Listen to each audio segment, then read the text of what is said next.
میرے چینل کو لائک اور سبسکرائب کریں۔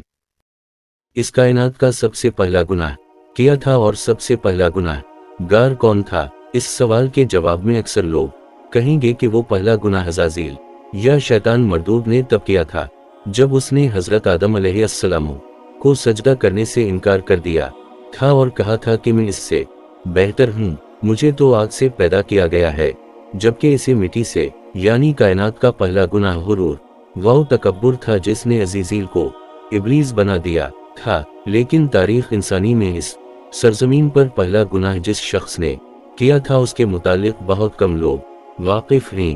دراصل حضرت آدم علیہ السلام کے اس دنیا میں تشریف لانے کے بعد آپ علیہ السلام کے ایک بیٹے نے آپ کے دوسرے بیٹے کا قتل کر کے تاریخ انسانی کا سب سے پہلا گناہ کیا تھا۔ وہ قاتل کون تھا؟ یہ قتل کیوں ہوا تھا؟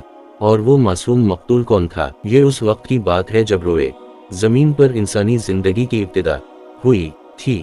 بابا آدم علیہ السلام اور اماں حوا علیہ السلام کو ایک ممنوع پھل کھانے کی وجہ سے بطور سزا جنت سے دنیا میں بھیجا گیا تھا۔ آپ دونوں نے اللہ کے بارگاہ میں بہت التجا اور معافی مانگی، بخشی طلب کرنے کے بعد عرفانی دنیا میں آپ دونوں سزا کاٹ رہے تھے۔ چند عرصوں بعد اماں حوا علیہ السلام کے بطن سے اولاد کی پیدائش ہوئی۔ یہ پیدائش ایک خاص صورتوں میں ہوتی تھی۔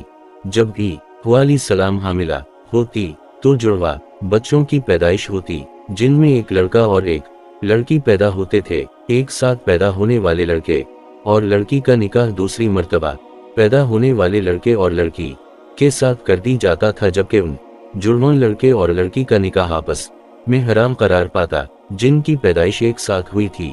حضرت آدم علیہ السلام کی اولاد میں دو بیٹے حابیل اور قابیل کی پیدائش ہوئی تھی۔ قابیل کے ساتھ پیدا ہونے والی لڑکی کا نام اقلیمہ تھا اور حابیل کے ساتھ پیدا ہونے والی لڑکی کا نام لیودا تھا۔ حضرت آدم علیہ السلام کی شریعت کے مطابق اقلیمہ قابیل کی بہن تھی اور لیودا حابیل کی بہن تھی، لہذا دستور کے مطابق قابیل کا نکاح حابیل کی بہن لیودا سے ہونا تھا اور حابیل کا نکاح اقلیمہ سے ہونا تھا۔ اقلیمہ جب جوان ہوئی تو اس کے حسن جمال میں بہت اضافہ ہو گیا اور وہ لیودا سے زیادہ خوبصورت تھی، لہذا قابیل کے دل میں شیطان نے شر پیدا کر دیا اور اس نے یہ خواہش کی کہ وہ اقلیمہ سے ہی نکاح کرے گا۔ قابیل شریعت سے واقف تھا، اس کے باوجود وہ اپنی ضد اور ہٹ دھرمی پر قائم رہا۔ حضرت سلام نے قابیل کو بہت سمجھایا اور اللہ کا خوف دلایا مگر وہ نہ مانا۔ آخرکار حضرت آدم علیہ السلام نے دونوں کے درمیان فیصلہ کا یہ راستہ نکالا کہ آپ نے حابیل اور قابیل دونوں کو اللہ رب العزت کی بارگاہ میں قربانی پیش کرنے کا حکم دیا اور فرمایا کہ تم دونوں میں سے جو بھی اقلیمہ کا حقیقی حقدار ہوگا اللہ تعالیٰ اس کی قربانی کو قبول فرما لے گا اور اس طرف فیصلہ ہو جائے گا۔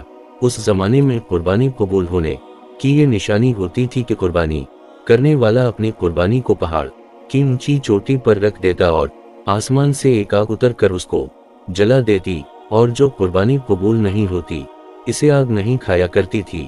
اگلی صبح حابیل اپنی بہترین مویشیوں کو ساتھ لایا اور ان میں سب سے اعلیٰ قسم کی بھیڑ کو قربانی کے لیے پیش کیا۔